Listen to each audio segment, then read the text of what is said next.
So, what's trending? Bridging your Catholic faith with your everyday life. You're listening to Trending with Timmery on Relevant Radio.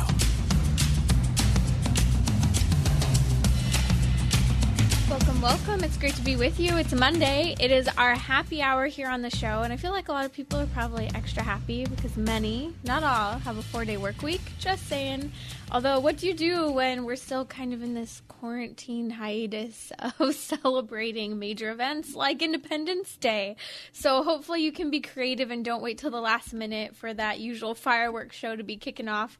Although they have been popping off everywhere for the last couple weeks, at least where I live. I know with everything that's going on, it's kind of like forget shelter in place. It's a duck and cover. I'm not really sure what's happening right now. But again, it's our happy hour here on Trending every Monday. And last week, we really dove into the topic of what's the meaning of life? What is kind of the understanding of happiness? And we really came to the summary and went through, I think, a really nice journey together. And I've heard a lot back from some of you about how this understanding of Aristotle about living well and acting well was a really good kind of foundation stone for understanding happiness. And I want to dig a little deeper today on the show. And there's some valid questions I think we have to ask in our current culture. For example, could you live or die based on your outlook on life?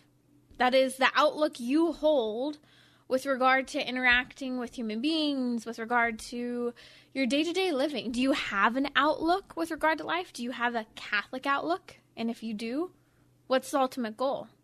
What's the purpose? What are the things that you need to accomplish throughout the day? So I ask that question again. Could you live or die based on your outlook on life? And I would argue yes, based on what we're going to discuss in just a minute here. But another question I have for you is this. Given spiking suicide rates and the crisis of the culture, people we never would have thought seem to be susceptible to this pandemic of suicide that we're seeing. So how do we get out of and past despair, hopelessness, and loneliness? How do we take ourselves and invite others out of being a statistic, part of that risk category? I would argue it has to do with changing your outlook on life and setting an example for this. Are you that infectious person that people say, that's interesting. I'd like to live like that. I'd like to have a smile on my face a little more often. I'd like to feel like there was some purpose and direction with regard to what I do in life. If you'd like to join the conversation today, the number's 1-888-914-9149. You can always ask a question on social media. Let us know what you want to hear discussed here during our happy hour on Monday, our marriage hour Thursday, or any day throughout the week. Whatever that question might be, just head over to relevantradio.com/trending. You can reach out on social media or via the email there. A little later on in the show, we'll be talking about the feast day of St. Peter and Paul. Why are they wrapped up and intertwined in the same feast day? They have separate feast days as well, but it's interesting that we like to celebrate them, the two together. These two great apostles that I think we can learn about a lot from with regard to happiness. We'll also be unpacking a question I received over this past week having to do with body identity and confusion that many high schoolers are going through that's creating a real gap in finding happiness in the culture. So, welcome to the happy hour. Let's go ahead and dig in. So, I was watching this video of Father Robert Spitzer of the Magis Center. He's been a friend here on Trending over the last year, and I always love hearing his keen insights, especially into the topic of happiness. In fact, he's developed 4 levels of happiness that are lower levels, less lasting, shorter term of how they kind of last in our life and move through the day-to-day. Those that don't go away, that are lasting and enduring. In fact, I want to walk through some of what Father Robert Spitzer of the Magis Center has to say. You can find them at themagiscenter.com. That's the Magis, M-A-G-I-S, center.com. I want to start by playing this clip to you about the difference that we make in the world and how that's really what we want, to make a difference. We want our lives to make some positive difference before we pass on to the next world. For all intents and purposes, we're not content if our lives don't do anything for anybody beyond ourselves. So in a sense, then, level 3 happiness is the kind of happiness that comes from, making an optimal positive difference to someone or something beyond ourselves, our families, our friends, our organizations or institutions like our schools, our churches, the kingdom of God, our society, or our culture if we're so lucky. This is interesting to me because Father Robert Spitzer there in that clip says that, so we want to make a difference in the world, but what is that difference we want to make? That's the ultimate question I think we'll be unpacking here. And so this brings me back to that definition of happiness, that happy people live a meaningful life that requires action. It requires that we take action in our life, but what kind of action are we talking about? I think there's a right type of action and a wrong type of action. Who do we interact with? How do we engage the world around us? So often we teeter-totter between two extremes realistically. And in fact, we hear Father Robert Spitzer talk about how many people get stuck at this level of happiness called comparative, where people just can't quite kick that comparative level of happiness. It's where you're competitive, where your happiness is contingent upon others, where it has to do with kind of winning and this contingency upon the next thing to help get you maybe out of the circumstances that you're in. But you never quite rest in it and enjoy it. And I think that it's interesting because he ultimately says we want to make a difference in the world. And so at some point we're asking questions such as, did I do something for someone other than myself? And so this is where he then makes this comparison. That is Father Robert Spitzer, where he talks about my life versus a rock's life. And it sounds pretty extreme, but I actually kind of get it. Listen to this. Imagine that you got to 80 years old and you sort of look back on your life and said, what was the difference between the value of my life and that of a rock?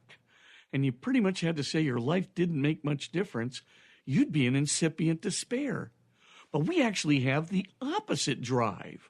We really want to make an optimal positive difference. We live in a despair culture. Is this not true? Suicide rates are spiking. Anxiety and depression among the people who should be thriving in life, college students, young adults in that age range where they should be thriving in their career, hitting the peaks of their career, they're struggling. We see that overall happiness, both among men and women, has actually declined, especially among women. And so here, Father Robert Spitzer compares my life versus the life of a rock. And how we can despair at a certain point when we're 80 years old and we say, am I really any different from a rock? Did I make any difference in the world? And you and I all know these people who often have past regrets, amends that they need to make for maybe the lack of action that they took in their own lives. People start to think, my life didn't make that much of a difference from that of a rock. It's interesting because so many people think they have nothing to contribute to the world and despair over this. I'm fascinated when, especially I'll talk to, say, a high schooler who feels like they have nothing to contribute. No gifts, no talents. They have a huge lack of self-confidence. And I find it fascinating because I think often our greatest asset, or not often, in fact, our greatest asset is who we are and the simplicity of accepting who we are. And if we can accept and love who we are because we were first loved by someone else, there's this stepping outside of ourselves that starts to happen, where suddenly we start to give ourselves away just a little bit. and a little more. And I think one of the greatest ways we can give ourselves away is through the time that we have. In fact, we often talk about in this current culture how time is one of the greatest assets that we have, and it's fleeting. And I'll never forget some months ago when Father Robert Spitzer was here on Trending, we were talking about how he himself has been challenged and humbled to remember that, sure, he can work on all of these great projects. I mean, here's a man who's written numerous books, founded multiple religious-based institutions on leadership and education, challenging people in their faith to be leaders.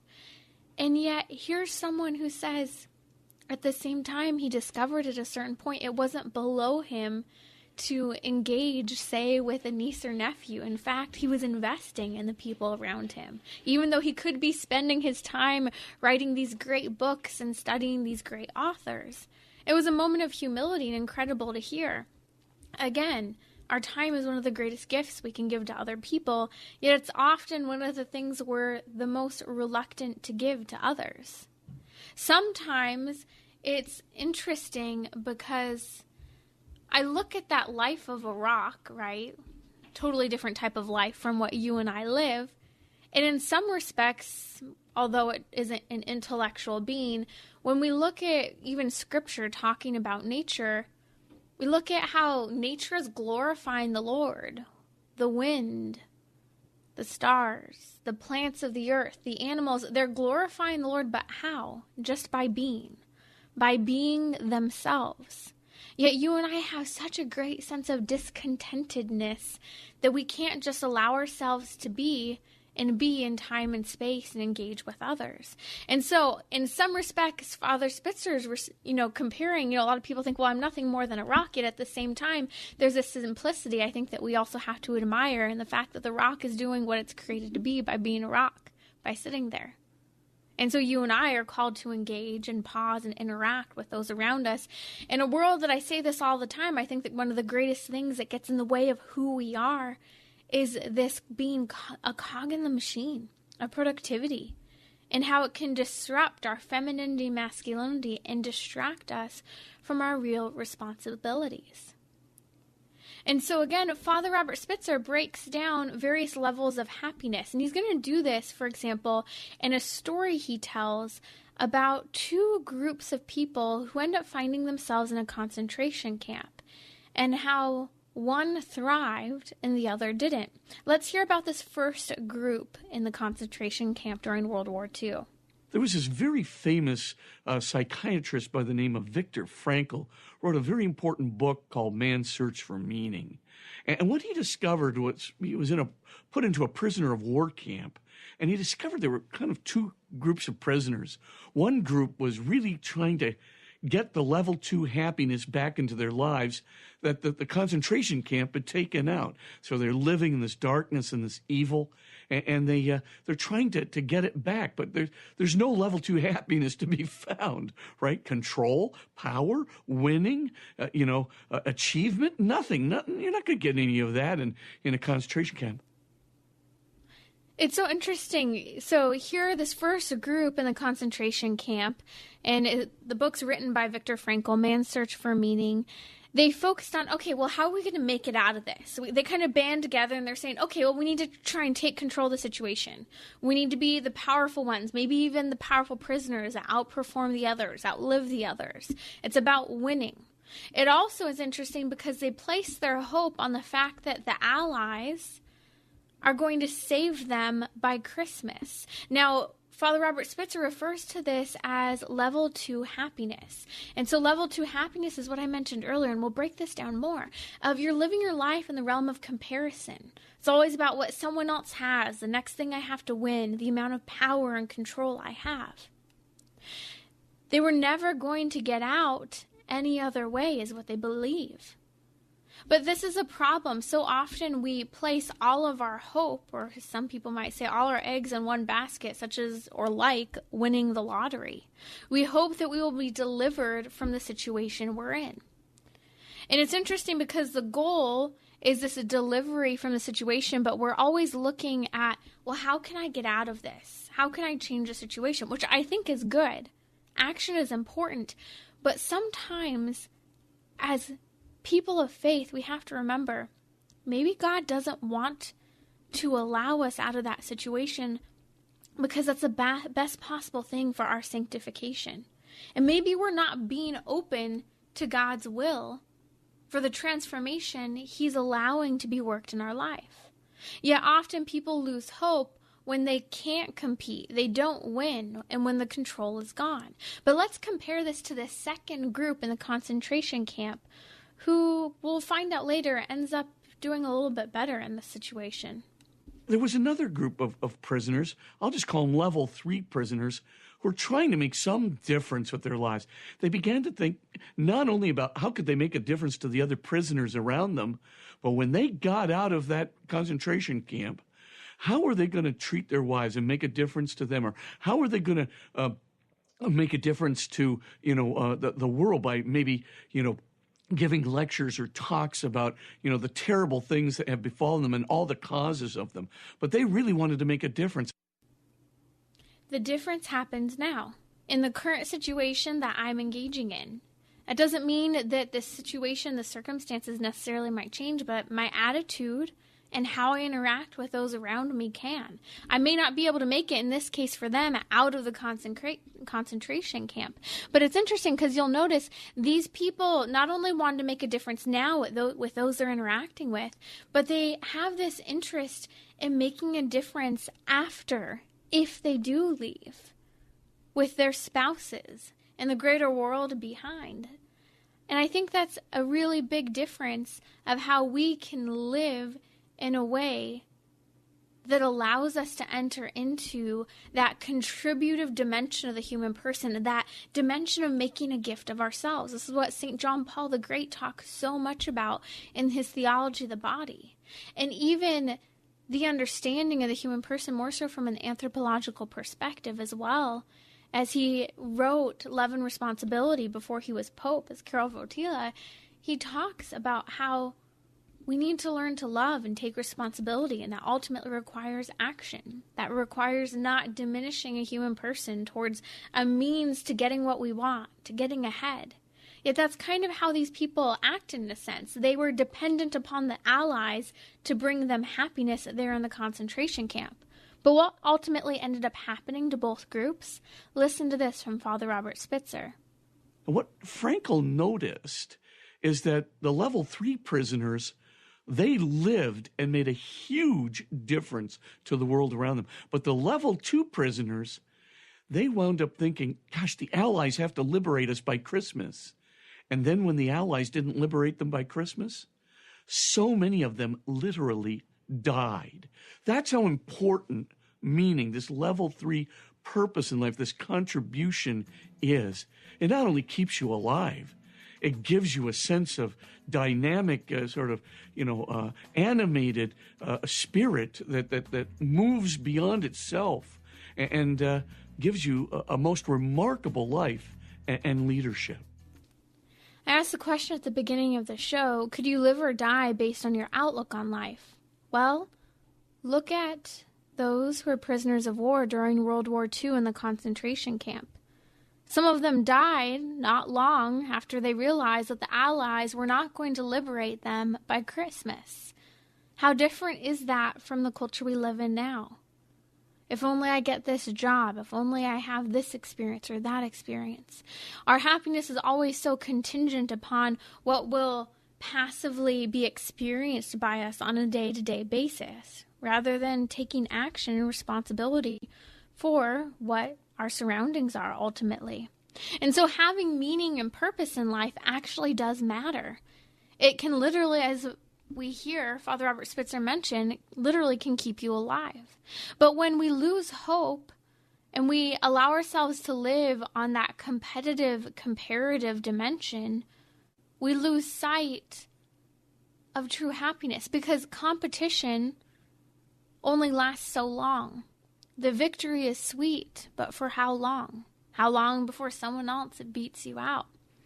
And I think often we're living on this adrenaline rush or dopamine kick for that next experience and that next experience. And we continue to compare to all the other experiences and highs people are having. But again, I come back to this question, do we use God Maybe the second or the first group of soldiers who thought if the Allies only save us, if we win, if we're competitive, things will get better and then we'll be happy. Well, this is the same group who probably thought, God wouldn't do that to me. He won't leave me here. God wouldn't want me to go through this.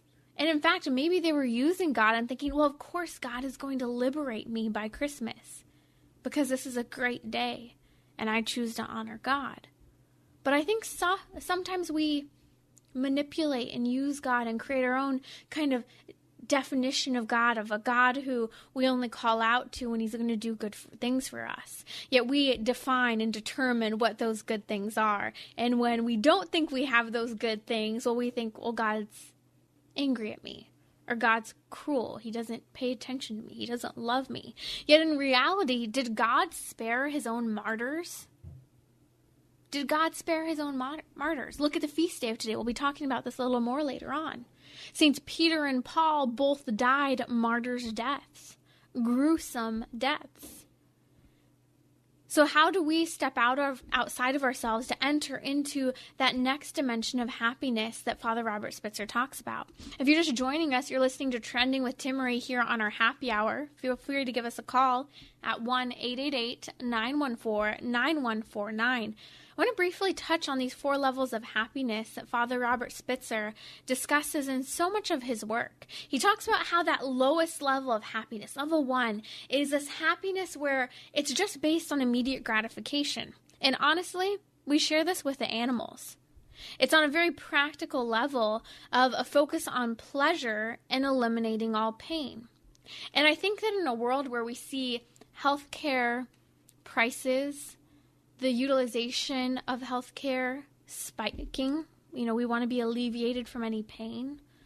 The spiking of drugs, alcohol, suicide, our love for these dopamine kicks. Honestly, we get a dopamine kick anytime we open our phone and see that notification and another notification and the bright lights and the screens, and we open a different app. We're getting pleasure from this just from the lights and the notifications in front of our faces. To be honest, we're acting like animals on autopilot, just acting on instinct for what we're trying to get out of our devices. And in this level, we only really have an obligation to ourselves. And we lack an understanding, in fact, of our own value. We become bored, in fact. And I think a lot of people think, well, I don't really get bored. Well, are you allowing yourself to, or do you just keep kind of moving on instinct like an animal moves on instinct to hunt, to eat, to sleep, for their sexual drive? You see, the gratification that's experienced on this first level of happiness is just immediate, but it doesn't last after that. The second level of happiness we've been talking about that Father Robert Spitzer discusses is that comparative level of happiness. It's all about my personal achievement. I will make it out of this concentration camp because the Allies are fighting for me and they're going to come. It's always this attitude of me versus you, and that's problematic. It becomes utilitarian. And it misses the communal dimension of the human person. And in fact, there's never an element of peace within relationships. Because maybe even you marry. And you marry someone and you're all about the competition. You have fun. You do active things. Right? But there's this comparison that even happens within the marriage. Or it's about how well I can do. How much I can achieve. How much I can take on to care for this other person. Yet there's never this sense of peace that lasts within the relationship. It operates on self-promotion, control, jealousy kicks in, fear, isolation, and cynicism. Does that sound at all like what many people are experiencing? You see, comparison is hard to get away from. Yet, when we make that win, when we achieve that next level in our career or education, we're not necessarily as happy as we wish we were. We try to set unrealistic standards for ourselves and other people's gifts and circumstances. We think, well, if only I had that, or I can do that. But in reality, we forget other people have talents, circumstances, and gifts that we have. That doesn't make life unfair. That means that they're handling what they've been offered. And we too are called to do the same. And so I challenge you, we're going to dive in just a moment into those last levels of happiness that can really begin to turn your life around and save you from being at risk of this cultural trend to anxiety, depression, even suicide, because ultimately our faith should be within the Lord, but he challenges us to a radically different lifestyle.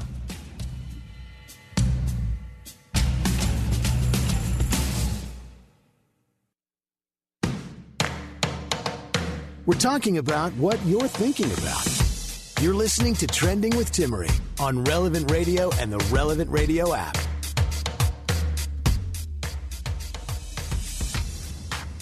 Hey, welcome back to Trending. It's great to be with you. Welcome to the happy hour. We're talking about happiness, and we're going to dive into those two dimensions of happiness that pull us out of this risk of depression, anxiety, suicide that is so prominent in the culture.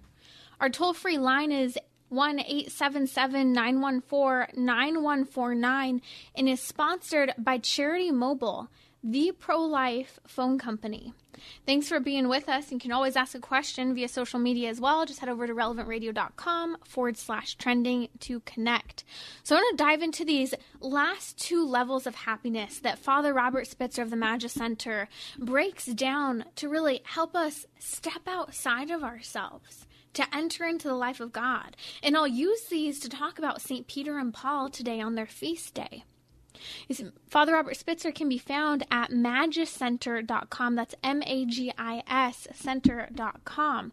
So that third level of happiness that he talks about is you're called to step outside of yourself, to do good for others in the world, because ultimately we want to make a difference. We don't want to become 80 years old where we look back and think, have I even done anything?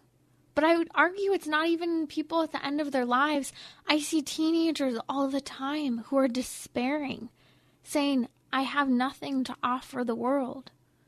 And they feel this pressure of having to decide, what am I going to do with my life? You see, this third level of happiness has to do with contributing in the world, giving of yourself. It requires love. It requires a sense of justice. And remember, Catholic understanding of justice is giving others their due, what they deserve. We often think of justice as a punishment for someone. Yet the Catholic understanding of justice is no, it's giving the other person what they should have. Charity is to give to them in abundance, right? Not even necessarily what they deserve. But the love of God, because truly we receive, or should not be really worthy of anything God gives us, in a sense. You see, this third level of happiness having to do with contribution requires that we have a community, that we interact with other human beings. And we have to have an attitude that concerns the greater good, not just ourselves. And I think this is fascinating because we've talked over the last week or so about plastic surgery a couple times. And one of the final comments I've made when talking to Dr. Patrick Lapper and others, that ultimately plastic surgery, while it can be great and a good enjoyment and life-changing for many people, we also have to remember what standard and what message are we sending, especially to women in the culture today. This level of happiness having to do with contribution, it's interesting how gratification starts to work. When we start to step outside of ourselves, you see the gratification is longer lasting. And I think of people such as Aristotle, who talked about how friendship was so important. You see, here's Aristotle living before the time of Christ. A Greek, a pagan, someone who did have some understanding that a higher power was important. But he also understood that there had to be a dimension of the human being that is ultimately oriented toward being social.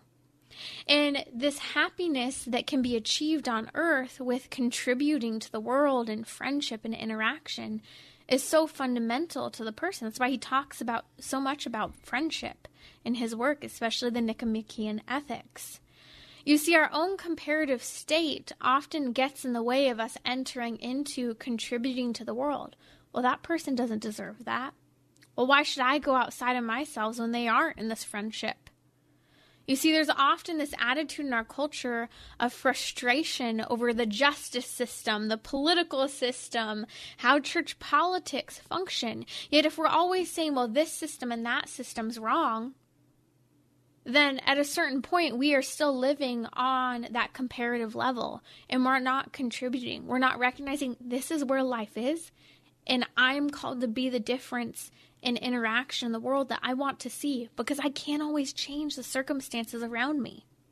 You see, we're called to be transcendent human beings. And so this enters into this next level of happiness. While contributing is great, there's still more that we desire. You see, you and I have a soul. And that means that we can grasp at something that's not concrete, might I say, if we talk about God. That there's a perfection beyond ourselves. In fact, even people such as Plato, a Greek pagan reflecting on the mystery of his own being before the time of Christ, recognized that he had a soul that was created. St. Augustine, in looking at the work of Plato and Aristotle and others, talks often about how the soul is so important. In fact, St. Augustine, you've heard this before, he talks about how the soul is restless until it rests in thee, that is God. You see, when we're not in deep relationship with God, we become hopeless. We begin to despair, just like those soldiers in the concentration camp during World War II began to despair. They thought they'd survive based on competition, control, power, and winning, and being delivered by the Allies. Yet they died when they thought that the Allies would have arrived, and they didn't. They lost hope. But you see, in this fourth level of happiness, we step outside of how we interact in the world, and we recognize that ultimately it's about God. This fourth level of happiness is about an ultimate good, a transcendent good, and that ultimately all of these things and systems and kind of injustices that we can point to, you see, the reality is that these injustices, the fact that we're even looking at them, the fact that we're even comparing various systems, shows that there's a transcendent dimension of the human person that is beyond ourselves, that is being lifted up to God. And Father Robert Spitzer then says that ultimately we're working toward this ultimate good. We desire it even if we don't quite know what it is. We're looking for perfect truth. He gives 5 of them, 5 transcendent desires. Perfect truth, perfect love, perfect goodness, that is justice, right? Giving others their due, perfect beauty, and ultimately, a perfect home. All ultimately summarizing God, who is truth, who is love, who is goodness, who is justice, who is beauty, and who is our everlasting resting place. You see, in this fourth level of happiness that we're supposed to be working toward, that's supposed to be our ideal, the good is ultimate. It can't change. It's enduring. It's eternal. And you see, I think that this is what we're working toward. We all recognize there's more to life than being contented with our own desires. There's even more to life than just being content with the relationships we have. We shouldn't be content, but we should be striving for ultimate happiness and the ultimate good, who is God. And so I love looking at these 4 levels of happiness that Father Robert Spitzer lays out, because I think that you and I can each look at them. 1, where we're focused on pleasure and gratification, eliminating pain. 2, where we're just stuck comparing and competing and achieving our next career dimension or education. 3, where we get a little higher into that level of happiness, where we start contributing. And 4th, where we seek that ultimate good that ultimately only God will satisfy, and that's who and what I need.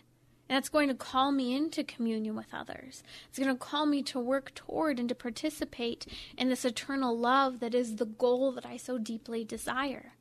And so we can look at, where am I on this ladder? And I'll post a photo on social media to kind of lay this out, that the Magis Center lays out, that Father Robert Spitzer developed. Because I think it's helpful to see, I have some work to do. Maybe this is why I'm struggling with this particular sin when I do my examination of conscience. Maybe that's why I experience this repetition in this sin that I keep coming back to over and over again in confession that I'm just not shaking. Why is that? Because we're not looking ultimately at what makes us happy and how do we need to participate in getting there alongside the graces of Christ. You see, I think two people who really understood this are Saints Peter and Paul. You see, their happiness was in spreading and defending the truth of Jesus and inviting others into it. And their ultimate goal was, too, to live with him. How can someone be happy? For example, these two saints whose feast day we celebrate today, St. Peter, he was crucified upside down. He wasn't always ready to go there. He wasn't always ready to lay down his life in the name of Jesus, for defending his faith. It took time. He might have betrayed Christ at Christ's cross. He may have even said prior to betraying Christ, Lord, I will go wherever you're going. He might have even cut off the ear of one of the guards that came to take Jesus captive. Yet he too was afraid, like you and I, to make the changes that we must make to enter into paradise with our Lord. Look too at St. Paul. Tradition holds that St. Paul was also one who died a martyr's death like St. Peter. Tradition holds that actually he was beheaded in Rome at the hands of Emperor Nero around AD 67. Now, we read in Philippians, St. Paul's letter to the Philippians, during what's believed to be his first imprisonment while in Rome, around AD 62, about 5 years before his death, we read that he's talking about how to live in Christ and to die is gain. So to live in Christ, if I'm in Christ and I die, that's good. That's what I'm oriented toward.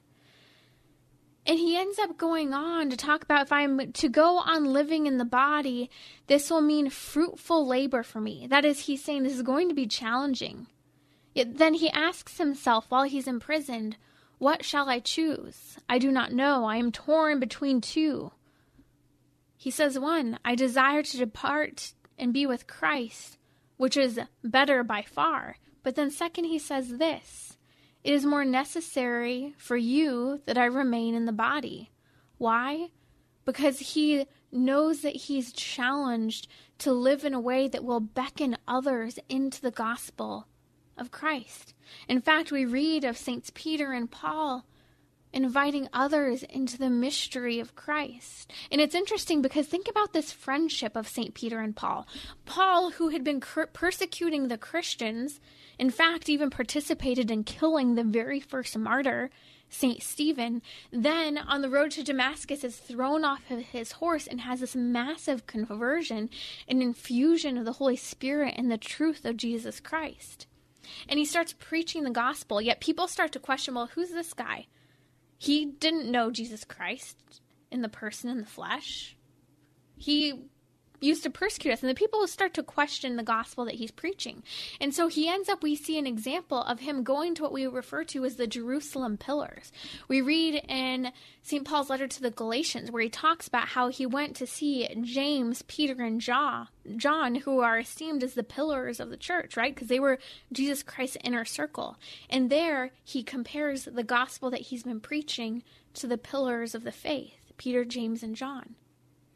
And it's interesting because although he's submitting what he's teaching to these three pillars of the church, later on, he kind of busts St. Peter when St. Peter's kind of trying to get people to love him a little bit more.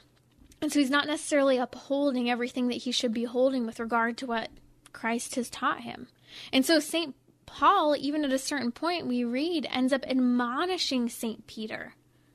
Because St. Peter is starting to kind of try to live too much by Jewish law and not enough by Christ. I mean, questions come up surrounding circumcision and various foods that are clean and aren't clean. And Paul's like, hold on.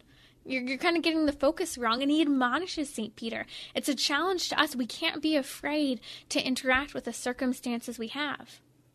We can't be afraid to teach the truth, even when sometimes people of authority above us might not necessarily be honest. But if we're really caring about the greater good, about our happiness and the happiness of others, we have a sense of responsibility to speak up even when it's uncomfortable.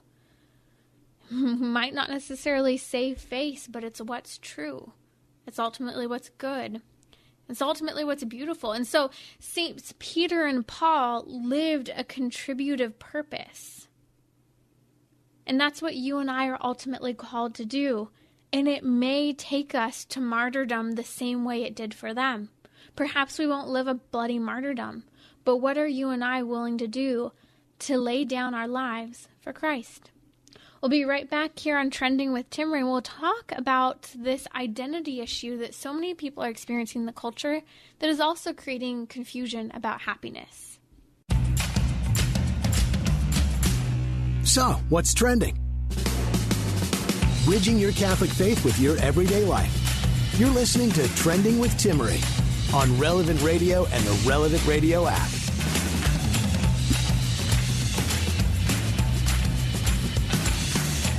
Missed part of the show today? You can catch the podcast after the show. Just head over to relevantradio.com/trending. It's available there.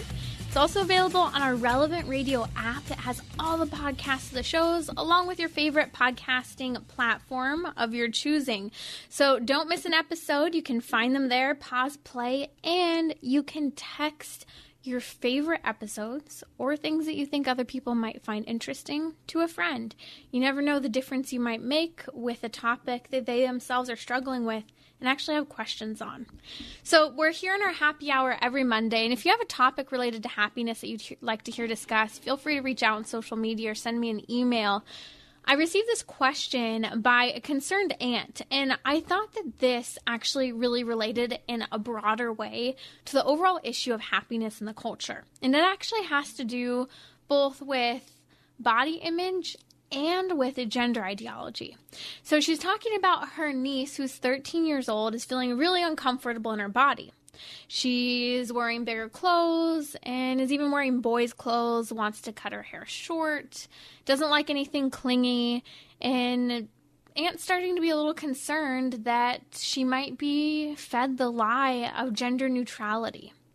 And asks, what are my thoughts here? Well, I have to say, from a very practical level, the girl's a 13-year-old, and like most 13-year-olds, we don't feel comfortable in our bodies. It's a very awkward phase, and we're going from this identity of being a child to suddenly where we actually are perceiving our body in a way that has a sexual component, where the differences between men and women are a little more real, where people are looking at us, especially women, in a different way, where we're looking at ourselves in a different way, and that can be really challenging.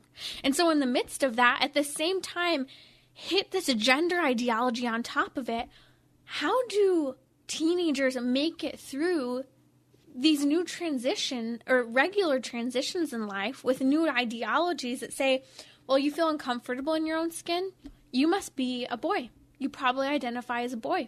You're a boy locked, trapped in a girl's body. Now, at the same time, I think it's kind of normal for girls who are maybe a little uncomfortable with how their body's developing to wear looser clothes, to kind of have this sense of gender dysphoria or the desire to be like a boy because they're like, I don't like my body. Boys look like they have it easier, so I would just like to be a boy. It sounds easier to me. And so I think what this 13-year-old is going through on a level is pretty normal. But I do agree that this gender neutrality can create a lot of lies, and depending on how the adults in her life handle the situation, could be pretty risky. And I think this is important for all teenagers anymore, but I wouldn't just say teenagers. I think that we, starting at a very young age with kids who are being taught gender ideology as young as 4 and 5 years old in the schools, are being pushed to question their identity. And if they have this slight sense of discomfort or confusion, they need to start to question their ultimate identity as male or female. And so I think here's what we can do is recognize it's natural to be embarrassed and confused during these transitions, and that the mother and the father, the aunts and uncles can actually really help make a difference in this challenging time. Women want and need to know that they're beautiful, that what they're going through when going through puberty is normal, that other women in their lives have gone through the same thing, that it's okay to feel uncomfortable. Even if you feel uncomfortable, yet you see another girl your same age who's flaunting it, maybe too much so. That's how she's coping with this challenge in her life as well. And unfortunately, sometimes that discomfort lasts for quite a while if we don't have the right circumstances and people affirming us. And same thing in the other direction. Sometimes the attitude of flaunting it can last too long. We objectify ourselves because no one said, you know what, this is normal. Your sexual identity actually is a good thing, but let's channel it and help you find the purpose of your sexuality. That being said, women again need to affirm and let girls know this is normal, this is a transition, even when we don't really feel comfortable talking about such things. Same thing with the men in their lives. The men can affirm them in the same way. They don't have to get into the nitty-gritty details per se, but affirm who they are, that they're a good person, and give that sense of affirmation, unconditional love that boys and girls really do need. You see, a lot of this sexual identity crisis, I'm immersed in a lot of the literature and a lot of the stories and testimonies, and so many of the adult men and women come back sharing their own stories about how there was confusion about their sexuality. There was undue shame. There was rejection of their body. There were all these elements that contributed to this gender dysphoria and questioning and rejection of the body. And so, that being said, it's so easy in this culture to have this attitude, like we've been talking about throughout the show, where we're on the level of comparison. Well, I'm not like that girl. I don't feel comfortable like this person. I don't have that job or that career. I can't kind of perform in this topic or subject as well as other people can. It can get to the point where it stunts our growth and development, happiness, and achievements in life. And I think that that's important to understand, that this same risk that a 13-year-old girl is going through in a life with her changing body is the same risk that I think a 40-year-old, a 50-year-old, a 30-year-old, a 70-year-old can actually go through in the modern day experience, where we have no ultimate definition of the human person. What is the human person? Why does he or she matter? What is our purpose in life? Can we really be immune to this cultural spike in unhappiness that's literally stealing away the lives of our loved ones, or even stealing away our ability to perform and interact in the world around us? You see, there's a reason why I decided that Monday was going to be our happy hour, because we needed to ask those ultimate questions in life. Why are St. Peter and Paul so happy to die being beheaded and crucified upside down in the most gruesome possible deaths? Why do we see saints like St. Maria Goretti, whose feast day is coming up just this next week, who is a little girl, when at risk of being abused, ends up allowing him to kill her rather than allow him to sexually abuse her? I mean, how is it that these saints, young and old, can choose a life united totally to God? Well, they had to get past the comparison. They had to get past the pleasure. They had to get past this need to kind of always alleviate any pain and discomfort they experience.